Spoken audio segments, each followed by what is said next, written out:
নমস্কার। আজকের গল্প চাষির চালাক মেয়ে। এক ছিল চাষি, সে ছিল ভারী গরিব। তার ছোট একটি বাড়ি ছিল, কিন্তু এক ফোঁটা জমি ছিল না। তার ছিল একটি মাত্র মেয়ে। একদিন সেই মেয়ে বললে, আমার মনে হয় রাজা যদি জানতেন আমরা কত গরিব, তিনি নিশ্চয়ই আমাদের একটু পতিত জমি দিতেন। আমি কাউকে দিয়ে রাজার কানে কথাটা পৌঁছে দেব।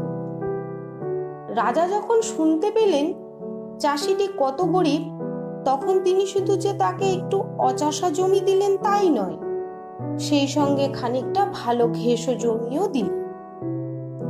বাপ আর মেয়ে যত্ন করে জমি চষল। তাদের ইচ্ছে তাতে ভুট্টা লাগবে। মাটি খুঁড়তে খুঁড়তে হঠাৎ তারা একটি সোনার মোহর পেয়ে গেল। বাপ সেটি কুড়িয়ে নিয়ে মেয়েকে বললে, রাজা যখন দয়া করে আমাদের জমিটি দিয়েছেন, আমাদের উচিত এই সোনার টুকরোটি তাকে দিয়ে আসা।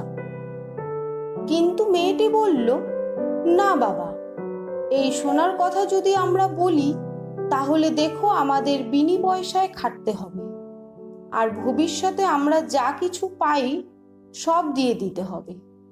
তার চেয়ে চুপ করে থাকাই ভালো। চাষি মেয়ের কথা শুনল না। সোনার টুকরোটা নিয়ে রাজাকে দিল। বলল, মহারাজ, যে জমিটি আপনি দয়া করে আমায় দিয়েছেন, সেইখানেই এটা কুড়িয়ে পেয়েছি।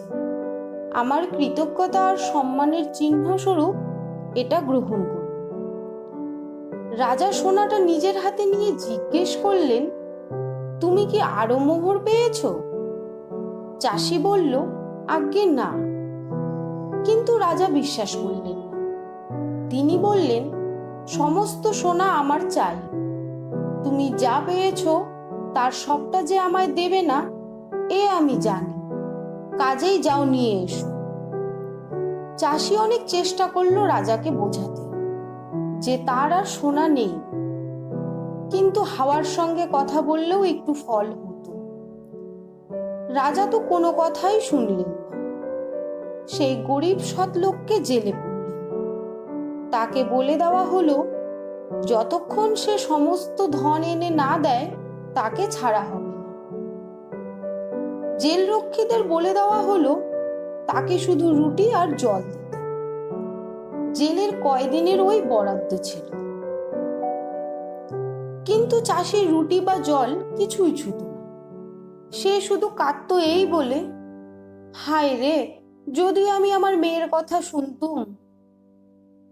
জেলরক্ষীরা তাই শুনে রাজার কাছে গিয়ে চাষি কি বলে সারাদিন কাঁদে তাই জানালো। বলল, কয়েদি রুটি ও জল কিছুই ছোঁয় না। রাজা তাকে ডেকে পাঠালেন। জিজ্ঞেস করলেন, কি বলেছে তোমার মেয়ে, যা শুনলে তোমার উপকার হতো? চাষি বলল, আমার মেয়ে ভবিষ্যৎবাণী করেছিল যে আমি যদি ওই একটু সোনার টুকরো রাজার কাছে নিয়ে যাই, তাহলে পরে আর যা কিছু পাবো সবই আমাদের দিয়ে দিতে হবে। রাজা বললেন, তোমার মেয়ে এত চালাক নাকি? তবে এখনই তাকে ডেকে পাঠাও, আমি দেখতে চাই। চাষির মেয়ে এলো। রাজা তাকে দেখে বেশ খুশি হলেন। তার সঙ্গে দু চারটি মিষ্টি কথা বললেন। লোকে বলে, তুমি নাকি ভারী চালাক। তোমায় একটি ধাঁধা দিচ্ছি, যদি ভাঙতে পারো তাহলে তুমি আমার রানী হবে। চাষির মেয়ে বলল, চেষ্টা করে দেখব মহারাজ। রাজা বললেন, বেশ, তাহলে আমার কাছে আসবে। পোশাক পরেও নয়, পোশাক ছাড়াও নয়, কোনো কিছুতে চড়েও নয়, হেঁটেও নয়, বড় রাস্তা দিয়েও নয়, পায়ে চলা পথেও নয়। এইসব যদি করতে পারো, তাহলে তোমায় আমি বিয়ে করব। চাষির মেয়ে তখনই বাড়ি গেল। গিয়ে কাপড় খুলে একটি মস্ত সুতোর ফেটি বার করল। তারপর সর্ব অঙ্গে জড়ালো সুতোর ফেটি দিয়ে, কিচ্ছু বাকি রাখলো না। তারপর প্রতিবেশীর কাছ থেকে একটা গাধা চেয়ে নিল। গাধার লেজে বাঁধল সুতোর ফেটির শেষ অংশটা। গাধা তাকে টেনে নিয়ে চলল। কাজেই সে গাধার পিঠে চলল না, হাঁটলও না। মাটির উপর ছিল গাড়ির চাকার গভীর দাগ। গাধা তাকে এমন ভাবে টেনে নিয়ে চলল যাতে সে সব সময়ে দাগের মধ্যে থাকে, শুধু তার পায়ের বুড়ো আঙুলটি উপরের জমি ছুঁয়ে চলল। এইভাবে সে হাজির হলো রাজার সামনে। পোশাক পরেও নয়, পোশাক ছাড়াও নয়, কিছুতে চড়েও নয়, হেঁটেও নয়, রাস্তা দিয়েও নয়। রাজা তাকে দেখে বললেন, ধাঁধা তুমি ঠিকই ভেঙেছ। শর্ত অনুসারে রাজা তাকে বিয়ে করতে রাজি হলেন। চাষিকে জেল থেকে ছেড়ে দেওয়া হলো। রাজা চাষির মেয়েকে বিয়ে করে তাকে এবং তার বাবাকে সব রকম রাজকীয় সম্মান দিলেন। তারপর 1 বছর কেটে গেল। একদিন রাজা তার পারিষদদের নিয়ে তার প্রাসাদের সামনে বেড়াচ্ছে। একদল চাষির কাছ থেকে রাজবাড়ির জন্য কাঠ কেনা হয়েছিল। তারা তাদের গাড়ি নিয়ে প্রাসাদের সামনে দাঁড়িয়েছিল। কতকগুলি গাড়িতে জোতা ছিল গরু, কতগুলি গাড়িতে ঘোড়া। তাদের মধ্যে একজন চাষি ছিল। তার ছিল 2টি ঘোড়া আর একটি ঘোড়ার বাচ্চা। কখন যেন ঘোড়ার বাচ্চাটা পালিয়ে গিয়ে আর একজনের 2 গরুর মাঝখানে গিয়ে লুকিয়েছে। এই নিয়ে লাগলো এক ভীষণ ঝগড়া চাষিদের মধ্যে। যার গরু সে বলল যে বাচ্চাটা তার গরুদের, ঘোড়া যার সে বলল বাচ্চাটা তার ঘোড়াদের, কাজেই তার সম্পত্তি। চেঁচামেচি, ঝগড়া, লড়াই এমন বেড়ে উঠল যে শেষ অবধি সবাই তাদের রাজার কাছে নিয়ে গেল। রাজা রায় দিলেন এই বলে যে বাচ্চাটা যেখানে পাওয়া গিয়েছিল সেইখানেই থাকবে। যদি গরুর কাছে পাওয়া গিয়ে থাকে তাহলে গরু যার, বাচ্চাটাও তারই হবে। ঘোড়াওয়ালা ঘোড়ার বাচ্চা হারানোর দুঃখে মনে মনে অনুযোগ করতে করতে বাড়ি গেল। তার কানে এলো যে যিনি রানী এক সময় যদিও চাষির মেয়ে ছিলেন, তাহলেও তিনি অতি দয়াবতী। চাষি রানীর কাছে গিয়ে বলল, মহারানী, আমার ঘোড়ার বাচ্চাটি হারিয়েছে, আপনি ছাড়া কে আর উদ্ধার করে দিতে পারবে? রানী সব শুনে বললেন, পারবো, কিন্তু এই শর্তে যে আমি সাহায্য করেছি এ কথা কাউকে বলবে না। রানী বললেন, কাল ভোরবেলা রাজা যখন তার পারিষদদের নিয়ে রাজপ্রাসাদের বাইরে বেড়াবেন, তো তুমি তখন রাস্তার ওপর এমন জায়গায় দাঁড়াবে যাতে সবাই তোমায় দেখতে পায়।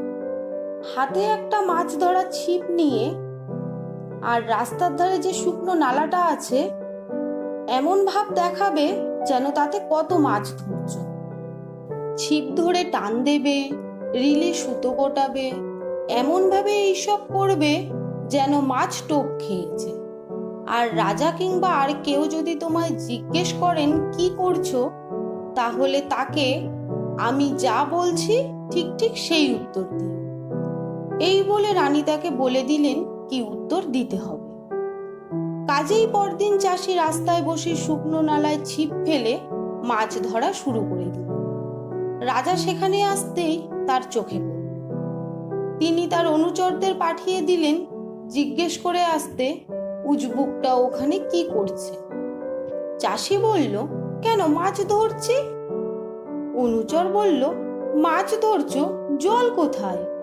এখানে যদি 1 বছরও বসে থাকো তাহলেও কোনো মাছ উঠবে না। চাষি বলল, আরে ভাই, গরু যদি ঘোড়ার বাচ্চার মা হতে পারে তাহলে জল না থাকলেও মাছ ধরা এমন কিছু শক্ত নয়। শুনে অনুচর ফিরে গিয়ে রাজাকে জানালো চাষির উত্তর।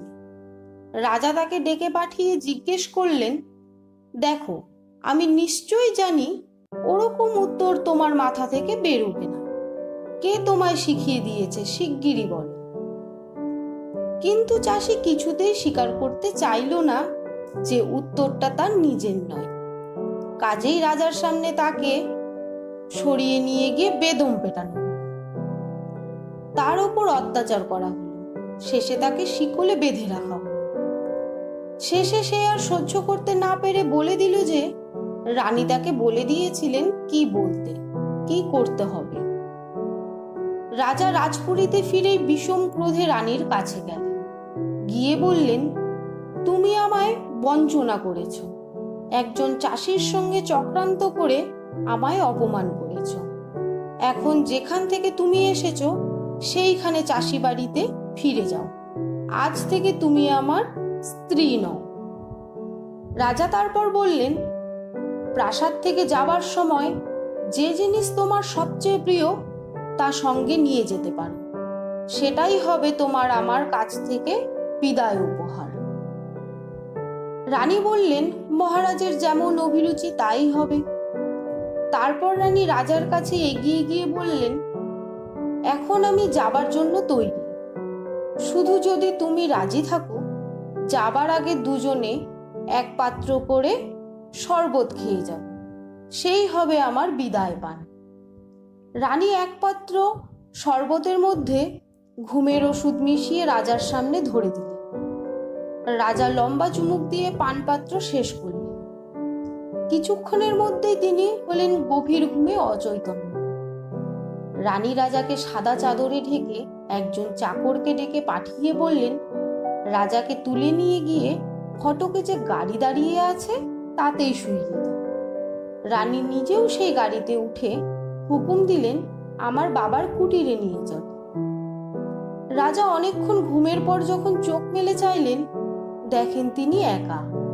তিনি চেঁচিয়ে বললেন, কোথায় আমি? চাকরদের ডাকলেন, কেউ এলো না। শেষে তার স্ত্রী ঘরে ঢুকে বিছানার কাছে এসে বললেন, মহারাজ, রাজেশ্বর, তুমি বলেছিলে প্রাসাদের মধ্যে আমার সবচেয়ে যা প্রিয় বস্তু তাই নিয়ে আসতে।